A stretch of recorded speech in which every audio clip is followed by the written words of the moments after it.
been up here, it already means they're going to fight here now. I don't think that Jake would have enough time, seeing as he's already undersized. He's not a real heavyweight, and this is Anthony Joshua we're talking about. Take a punch, really.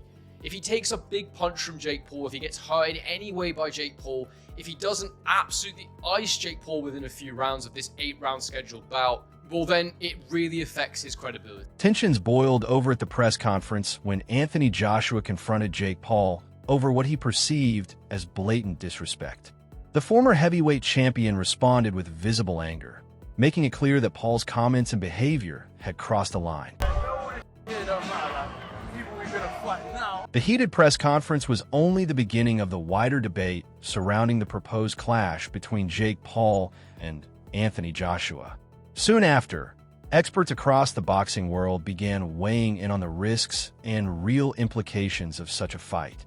Legendary trainer Barry McGuigan delivered some of the strongest criticism, stressing that even seasoned professionals would feel genuine danger stepping into the ring with someone like Paul.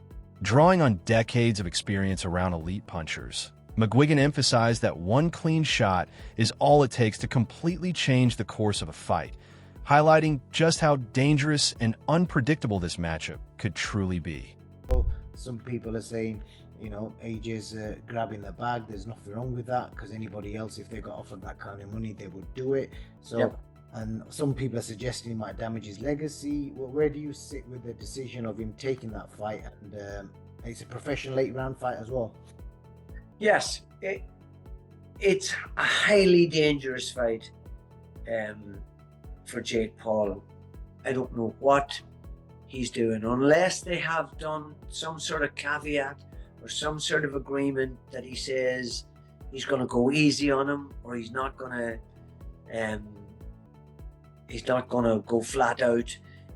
But I've been tossing this up and down in my mind and trying to figure how and under God, when he had agreed to fight someone like Tank Davis, who is several divisions below him, that's more like what Jake Paul does, and then he goes from there to fighting Anthony Joshua. I mean, just look at what happened to Francis Ngannou, who's a big, athletic, tough guy and had gone 12 rounds with Tyson Fury and given him a real ding-dong.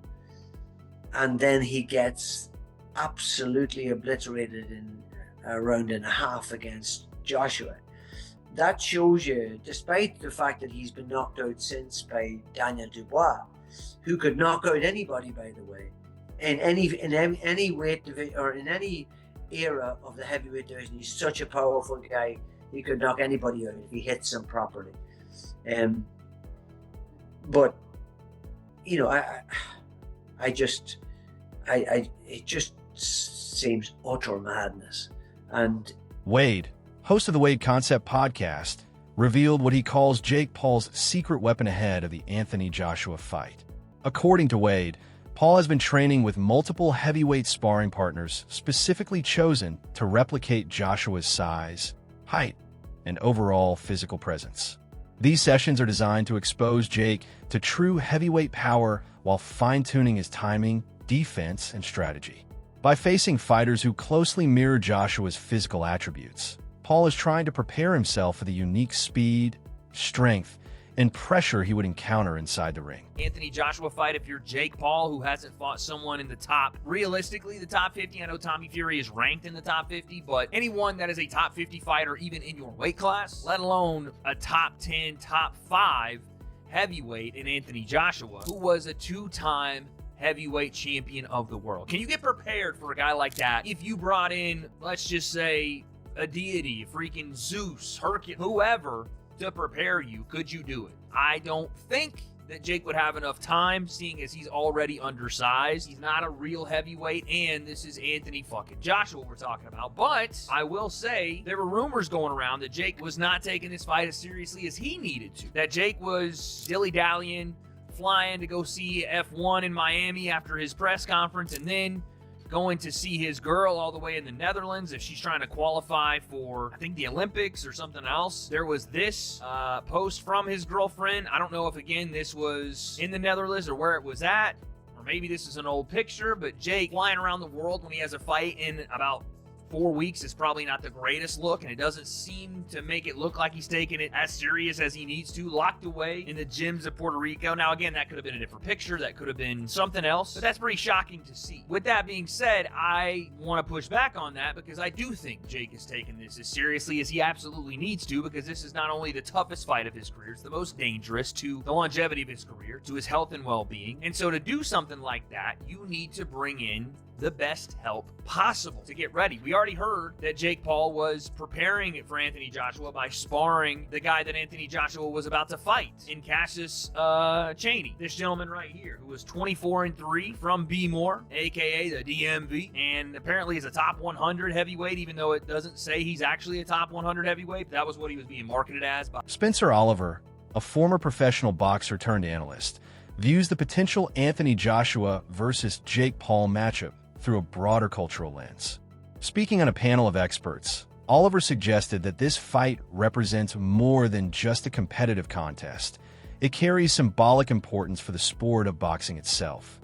He drew comparisons to the era of Muhammad Ali, pointing out how Ali often took on unconventional fights that captured global attention and pulled in audiences beyond traditional boxing fans. According to Oliver, if Joshua steps into the ring with Jake Paul, it would echo those moments where entertainment, spectacle, and elite competition collide.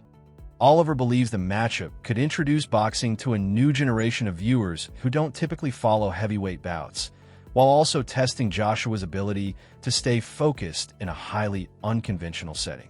Beyond the sport itself, he sees the fight as a major cultural moment that bridges the gap between longtime boxing fans and a digitally driven audience raised on social media influence.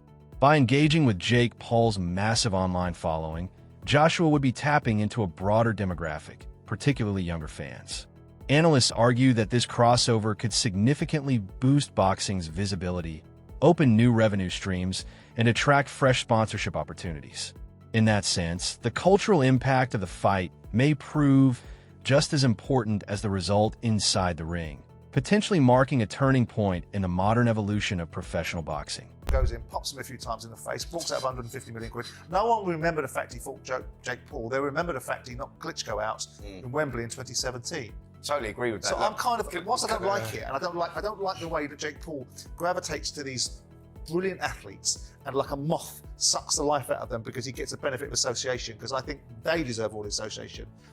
But he is a and there was opportunity there, wasn't there? Listen, commercially, of course it works because it'll be huge and there'll be a load of money on the table. For Anthony Joshua, it's like sort of, he's going to get rewarded very well with no risk, minimal risk, no risk at all. He's going to go in there and he may then put all this stuff to bed with Jake Paul and calling out all these different champions, etc., etc. So, of course it works. And when you're talking about, the credibility that Joshua's going to get, he's not going to get none now, but are people going to remember that? Of course they're not. Like, when he goes on to do what he does, didn't Muhammad Ali have some sort of strange fight in the middle of his career? Didn't he box? Yeah, he did. He boxed some non-boxing guy and whatnot. Like, people don't remember that. That's what I'm saying. Look, us as boxers, we don't remember stuff like that. It was replicated. So, he did a version of Fighting Thunderlips, didn't he? So, Veteran boxing analyst Gareth A. Davies has raised serious concerns about the safety implications of a potential Anthony Joshua versus Jake Paul fight.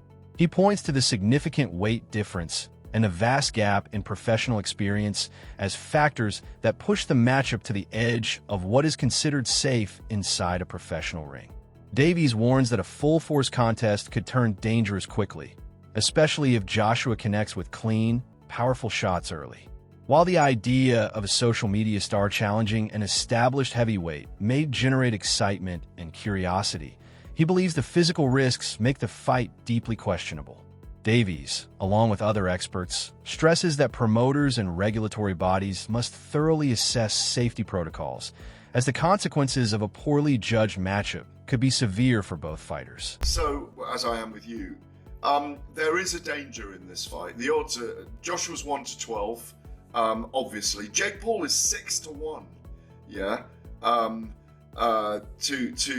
to win this fight in a 2-horse race, in which this is a guy who lost to Tommy Fury, Tyson Fury's brother, in an 8-round fight. Who, for me, I wrote that it would damage his legacy a week ago. It will damage his legacy for several reasons. If the Deontay Wilder fight never emerges, which it looks like it isn't, I've been calling for that fight for ages. If those two got in a ring together, it's still a massive fight. It's a dangerous fight to sanction, in my view. It sets the wrong precedent. It is 10-ounce gloves. It is a boxing match. It's not an exhibition. This isn't a 58-year-old Mike Tyson. This is one of the most dangerous finishers in the world, who is probably 5 levels above Jake Paul and a weight division above him. I think it's irresponsible to let those two in a ring together in a proper boxing match. That's my view. It doesn't damage his bank balance, but if he earns $70 million for this, are we... Boxing analysts Angelo and Josh delivered a technical breakdown of the matchup, evaluating both fighters in terms of experience, skill, and natural ability. They maintained that Jake Paul, despite his courage, does not operate on the same level as elite heavyweights such as Anthony Joshua or Deontay Wilder. Joshua and Wilder belong to a rare class of fighters whose timing, accuracy, and knockout power can change a fight in a single second. Angelo and Josh emphasized that these attributes are built through years of intense training and natural physical superiority, qualities that cannot be duplicated by smaller or less experienced opponents. They also pointed out that bravery alone does not equal elite skill. While Paul's confidence is undeniable, it cannot replace the deep preparation, instincts, and composure that seasoned heavyweight professionals bring into the ring. I just don't think that he could compete at the highest level. And I don't think he'd beat the top 5, top 6 guys. But that in that weight class is where he'd be at, like say 180, 188 or 189, somewhere around there is where he'd probably compete. There's not a lot of talent there though. So he might be pretty good in those weight classes. Him competing in the heavyweight division against like Deontay Wilder or Anthony Joshua or anybody else, no. He gets annihilated. I'm very surprised he signed this fight. I was shocked he signed this fight. I texted my buddy Bo, because Bo follows boxing really well, and I texted him. I was like, dude, we might see a death. And he said the same thing. He's like, I cannot believe he agreed to that. But the numbers, the numbers that are, nobody knows the true payouts. They're saying it's around $200 million that they're splitting evenly. So they're getting about $100 million each. He said that it was $267 million. So I don't know who you believe or don't believe. Or it could be they're splitting 200 and the 67 delta, they had to pay DAZN because Anthony Joshua has a contract with DAZN. And this fight's going to be on Netflix. DAZN. It's DAZN. So they, which makes, how the hell? Please stop saying DAZN, okay? DAZN. That's like Saint Benoit, okay? Where's the O in DAZN? It's DAZN. Well, there's no O or no E at the end either. But so they basically had to buy Anthony Joshua his permission to do. Henry, a boxing analyst, contends that the risks in this matchup are not one-sided. While much discussion highlights the danger Jake Paul faces against a seasoned champion, analysts point out that Anthony Joshua also carries significant risk. Even a brief lapse in focus, timing, or judgment could give Paul an opening, potentially impacting Joshua's reputation despite a likely victory. They stress that for a fighter of Joshua's caliber, any result short of a flawless performance could be seen as a dent in his legacy rather than a triumph. This perspective underscores that the fight is far from a guaranteed showcase for the champion, and both fighters are wagering heavily in terms of public perception, professional standing, and long-term legacy. The reason this creates immense risk for Joshua is because even if Joshua wins this fight, it has to be perfect. There cannot be a moment of hesitation from Anthony Joshua. He can't look mentally shot. He can't take a punch, really. If he takes a big punch from Jake Paul, if he gets hurt in any way by Jake Paul, if he doesn't absolutely ice Jake Paul within a few rounds of this 8-round scheduled bout, well then it really affects his credibility. All the things that have ever been said about him, he's a hype job, he's been coddled. He didn't really want to fight Deontay Wilder when they were both in their prime. He's just a big bodybuilder, as Tyson Fury loves to put it. Anyone who's ever doubted him will have absolute ability to do so. And so the fact that this is actually a sanctioned fight, it tells me that Anthony Joshua cannot be going in there, or will not go in there and try to carry Jake Paul. Otherwise, it might as well just be an exhibition. If he does go in there and carry Jake Paul, my fear for him is that most people will not be aware that that's what he's doing. Reputationally, it would just cause serious damage. And like I say, I think the only way he comes out of this unscathed, reputationally, is by going in there and securing a clean knockout. Anthony Joshua can't do anything to boost how people view him as a boxer in this fight. All it can do is damage him, unless he's punch perfect. He's fighting someone who realistically has nothing to lose and absolutely everything to gain. And that in itself can be dangerous, it can be risky. And given that Jake Paul has achieved so little, given that Anthony Joshua wants to remain relevant and credible, so it seems, because he has a couple of potentially big fights left, especially against Tyson Fury, why is he doing this? He doesn't want to jeopardize that, surely. Well, I can tell you exactly how I think he has rationalized this in his mind. The first thing is that he's going to get paid an absolute shed load of money. Around 50 million is what we're hearing. I've heard 50 million pounds, 50 million USD, but whatever happens, it's a significant amount of cash. Possibly will be one of his highest ever career paydays, possibly similar to what he'd make for a Tyson Fury fight. But for what? Like 1% of the risk? I don't know how to put it in numerical. Promoter Eddie Hearn highlights the strategic and financial factors shaping the fight, explaining why the offer on the table for Anthony Joshua is hard to turn down. He points out that Joshua has already achieved nearly every milestone in the heavyweight division. At this stage, the massive payday becomes a compelling factor, offering earnings well beyond what typical bouts provide.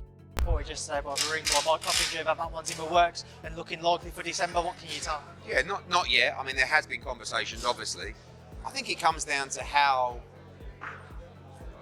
true, they are. Jake Paul is that he actually wants to fight. I mean, he's a madman if he wants to fight. But for some reason, and he thinks he can beat AJ. And I have to be honest, we were going to have a run out in December over 8 rounds against a bloke you've never heard of.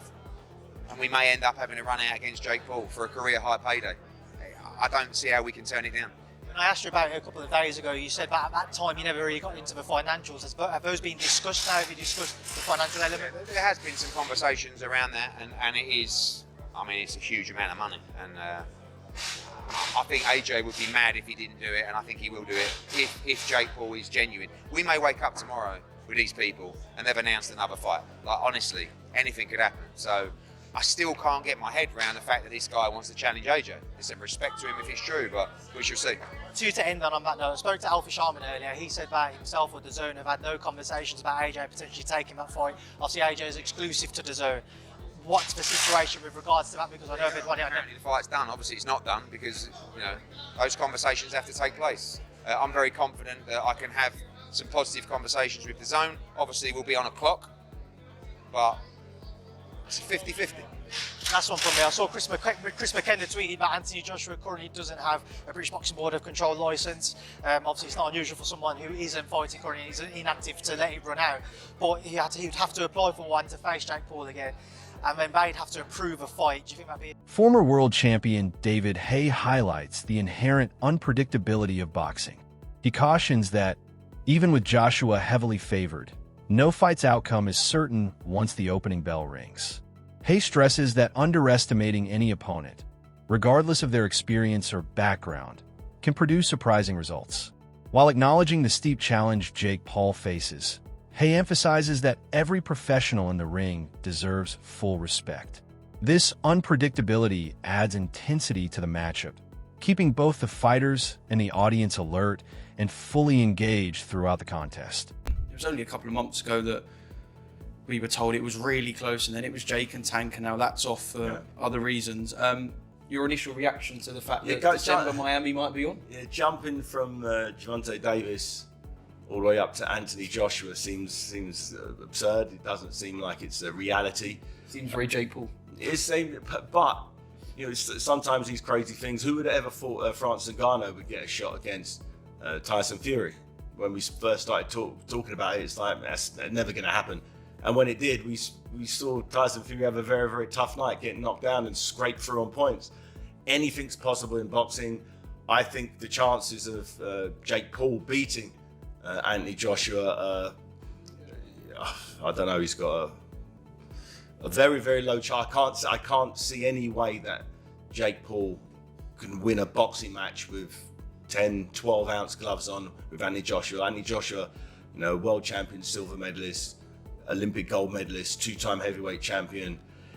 He's a top 10, top 5 in some people's arguments, heavyweight, and he hasn't gone that far over the hill. He's not Mike Tyson, nearly 60 years old.